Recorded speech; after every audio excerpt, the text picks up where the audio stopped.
ne je ka karɓa kuɗin? Ban je na karɓa ba, amma yanzu na tashi daga nan sai in je in karɓa ko zuwa ma ba sai in karɓo mana da shi ba. To dama ina son in ce ne idan ka karɓa ka siyo mana katin wuta. Ok, to shikenan bari in je in karɓa. In na dawo din. Shikenan sai na dawo. Gorgyo! Gashi, ba kayan nan ka je ka wanke ma wannan. Ko kuma a'a tsaya mata.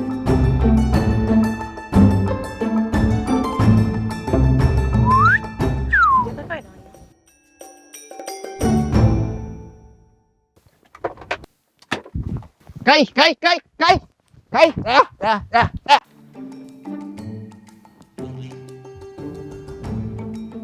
Me kake nema? A'a, ina duba azurfa na ne, azurfa na nake duba. Ko? Shikenan ka kwashe kawai. Kwashe.